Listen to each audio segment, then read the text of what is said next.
Muy buenos días, mis amados hermanos. Por la gracia de nuestro buen Dios hemos llegado a este fin de semana. Demos gracias. Padre bueno, gracias por la vida, por su protección, su cuidado durante esta semana.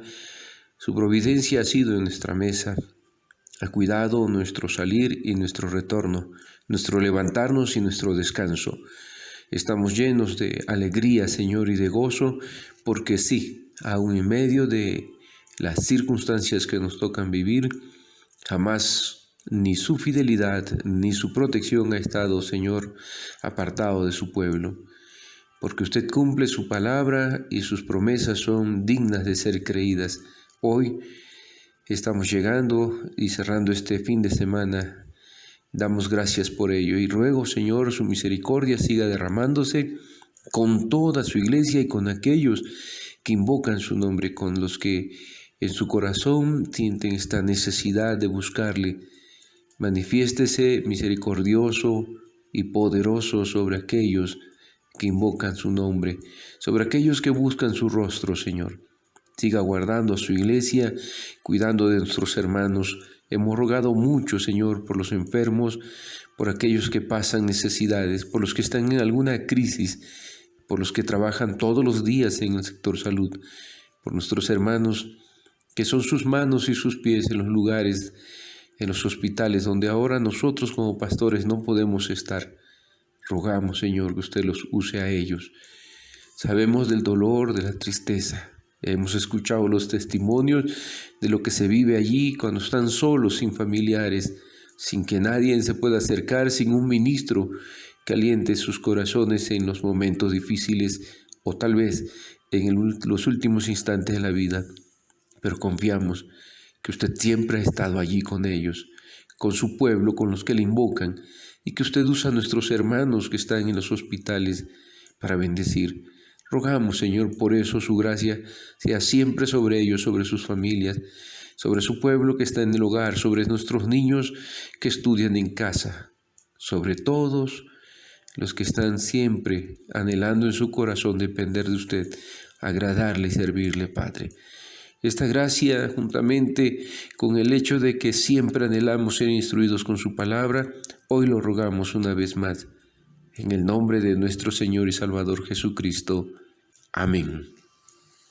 Mis amados hermanos, seguimos meditando en esta hermosa carta del apóstol San Pedro, segunda carta, y las advertencias y enseñanzas que tiene para nuestros tiempos, que son sumamente pertinentes.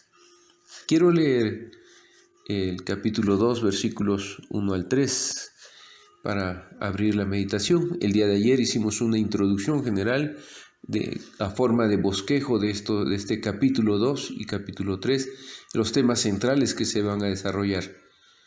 Hoy comenzamos con estos versículos 1 al 3, donde el apóstol San Pedro va a desenmascarar, a señalar a aquellos que corrompen a la iglesia con falsas enseñanzas, a los que él llama falsos maestros.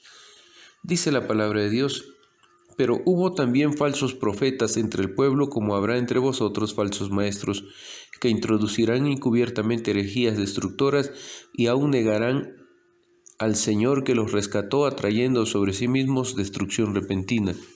Y muchos seguirán sus disoluciones, por causa de los cuales el camino de la verdad será blasfemado.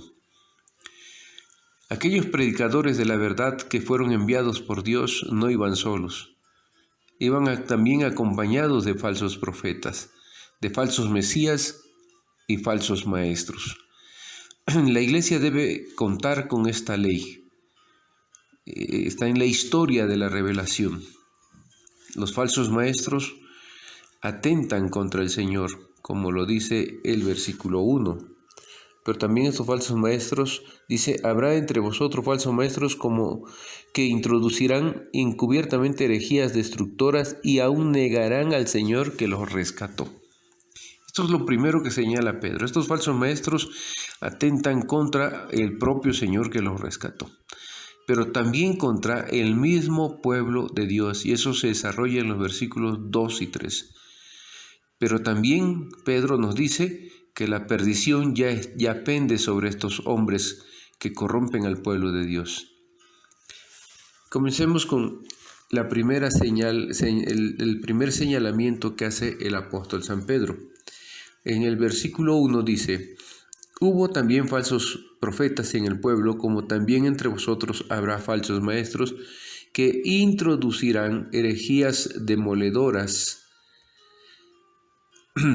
y negarán al Señor que los resucitó, atrayendo sobre sí la perdición. Junto a los verdaderos profetas había ya en el pueblo de Israel falsos profetas que estaban buscando arrastrar al pueblo de Dios hacia los ídolos y los vicios paganos. Estos falsos profetas le prometían paz y salvación terrena al pueblo y se burlaban de las afirmaciones y amenazas de los verdaderos profetas. El pueblo de Dios del Nuevo Testamento corre bajo el mismo peligro. Junto a los predicadores de la verdad surgen maestros de la herejía. El pueblo de Dios del Nuevo Testamento vemos que corresponde al pueblo de Dios del Antiguo Testamento. El Antiguo Testamento es un precedente del Nuevo. El destino del pueblo de Dios en el Antiguo Testamento ilumina los derroteros del nuevo pueblo de Dios y nos enseña a entender con mayor profundidad nuestra situación. Así, todas estas revelaciones que tenemos en las Sagradas Escrituras de lo que pasaba en el Antiguo Testamento debe servir a el pueblo del Nuevo Testamento, a la generación de todos estos siglos, y aún nuestra generación debe ser entendida cuando leemos las Sagradas Escrituras. Así, el Antiguo Testamento nos revela falsos profetas que corrompen, que arrastran, que adulan, que llevan palabras que endulzan el oído, pero no la verdad de Dios. Los falsos maestros se introducen disimuladamente, se presentan con apariencia de piedad y halagan los apetitos humanos, pero no han recibido misión de Dios. Estos quieren granjearse a la gente, quieren que les aplaudan. Estos falsos maestros están buscando no confrontar el corazón de pecado, no revelar la verdad que Dios ha encomendado, sino estos, en primer lugar, ni han sido llamados por Dios, ni recibieron una tarea. Lo que buscan es halagar a sus oyentes. Dios permite, y eso lo vemos tanto en el Antiguo como en el Nuevo Testamento por esta carta del apóstol San Pedro, que Dios permite que surjan falsos maestros para poner a prueba a su pueblo. Esto lo permite nuestro Dios para ver si el pueblo en verdad ama a su Señor, si será fiel a la palabra de Dios, si será fiel al Dios que le compró al precio de sangre de su Hijo amado. Si este pueblo podrá ser fiel a Dios con toda su alma y con todo su corazón. Dios permite todo esto para saber si su pueblo logra distinguir la verdad del error. Y en este sentido, hermanos, tenemos que tener cuidado. Muchas veces a las personas que estimamos tenemos que discernir por qué las estimamos, porque nos hablan la verdad de Dios, porque nos confrontan en nuestro pecado con la palabra de Dios, porque consuelan nuestros corazones con la palabra de Dios, o simplemente son personas que están adulando, que están halagando nuestros deseos y apetitos carnales. Tengamos cuidado con esta advertencia que se nos hace acerca de falsos maestros, porque muchas veces queremos escuchar a alguien que nos halague o que nos justifique nuestros deseos y nuestros pensamientos pecaminosos. Tengamos cuidado con esto. Es tan sutil que podemos ser engañados, y recordemos una vez más, así sea la predicación de aquel pastor que estimamos tanto, si su palabra, si su enseñanza no concuerda con las Sagradas Escrituras, nosotros no debemos recibirla.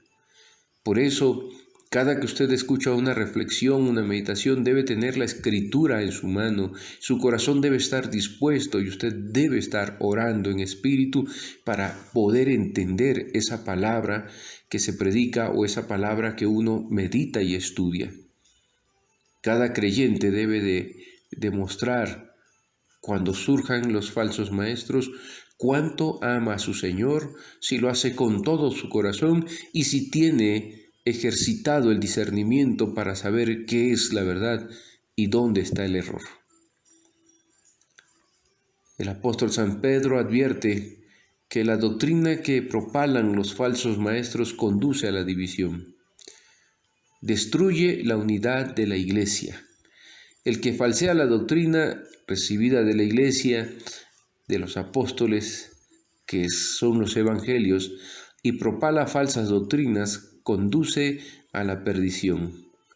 Son personas que tarde que temprano terminarán negando a Cristo como Señor y Dueño, como al único que puede disponer de los fieles. Así, mis hermanos, ningún hombre, ninguna institución puede someter la conciencia de ninguna persona a su voluntad. La conciencia de cada persona y de cada creyente debe sujetarse estrictamente a la palabra de Dios. Cuando alguien enseña esto, enseña verdad de Dios. De hecho, es un principio reformado. Los reformadores nos dejaron principios que debemos recordar y tomar. Por eso es importante nuestra tradición reformada y protestante. Solo Dios es juez de la conciencia del hombre. Lutero apelaba a eso. Lutero finalmente, cuando estaba siendo enjuiciado en aquella dieta de Worms, él decidió sujetar su conciencia a su Señor, no a los hombres. Porque él había escudriñado la Escritura, porque él había encontrado la verdad en la palabra de Dios. Así todo creyente en este tiempo necesita urgentemente doblar rodillas, orar en el Espíritu, clamar al Señor y sustentar toda su vida en la palabra de Dios. Muchas veces nos volvemos legalistas como los escribas y fariseos, y nadie está exento de correr estos riesgos en algún momento. Hay algunos que utilizan los libros de gobierno como si fueran la misma palabra de Dios. Y vuelvo a repetir, nadie está exento de esto. Tengamos cuidado de no estar sometiendo la conciencia de las personas a preceptos, mandamientos y estatutos de hombres. Aún lo que yo estoy enseñando en este momento, cada uno de ustedes que escucha debe de estar atento para discernir qué es verdad y dónde podría estar un error. De tal manera que somos corresponsables. Los que enseñan deben de ser maestros verdaderos, no falsos maestros. Los que predican deben de ser predicadores verdaderos, no falsos predicadores. Porque al final todos aquellos falsos maestros terminarán negando a Cristo el derecho que ha adquirido a alto precio. Son los que tratarán de sujetar la conciencia de cada persona cuando solo Cristo es el único a quien se debe sujetar la conciencia. Por eso el apóstol San Pedro escribe a los Corintios. En 2 Corintios capítulo 10, versículos 4 y 5 dice Pablo: porque las armas de nuestra milicia no son carnales, sino poderosas en Dios para destrucción de fortalezas, derribando argumentos y toda altivez que se levanta contra el conocimiento de Dios, llevando cautivo todo pensamiento a la obediencia a Cristo. Vuelvo a repetir, y llevando cautivo todo pensamiento a la obediencia a Cristo. Hay que discernir esto con mucho cuidado, mis hermanos. Yo reconozco que las tentaciones de muchos de nuestros consistorios o pastores, incluyéndome por supuesto, está en querer gobernar la conciencia del pueblo de Dios, y eso es una herejía. La conciencia del pueblo de Dios debe quedar sujeta exclusivamente a las sagradas escrituras y todo pensamiento sujeto a Cristo, como lo declara el apóstol San Pablo. Somos un pueblo que es propiedad exclusiva de Cristo, no de ningún pastor y de ningún consistorio. Y con esto no quiero decir que el pueblo de Dios entonces desconozca la autoridad de sus pastores o de sus consistorios. No, estamos hablando de que en última instancia el pueblo de Dios tiene que aprender a obedecer a su Señor como lo hizo Pedro y Juan, en esa humildad. Ellos fueron azotados y ni se quejaron. Recibieron con gusto y se sintieron gozosos de padecer por Cristo. Nunca maldijeron y nunca se pelearon con aquellos que los habían cuestionado. Cuando vemos en el libro de Hechos que habían sanado a aquel cojo y fueron llevados y cuestionados sobre lo que enseñaban, sobre lo que hacían. Ellos fueron guiados por el Espíritu a soportar, a dar testimonio, argumentaron, declararon, y aquellos hombres no supieron cómo responder ante lo que escuchaban. De hecho, se sorprendieron de la sabiduría y de lo que hablaban Pedro y Juan, sabiendo que eran pescadores. Los azotaron y los amenazaron de que no volvieran a predicar de Cristo. Sin embargo, ellos salieron gozosos y con renovado esfuerzo siguieron predicando el Evangelio de Cristo. Mis hermanos amados, así la Iglesia, cada miembro debe entenderse como una propiedad exclusiva de Cristo y debe saber que Cristo vela sobre su propiedad, que Cristo los cuida y los ampara. Mis hermanos, Dios les bendiga en este fin de semana. Si el Señor lo permite, el lunes continuamos con nuestras reflexiones.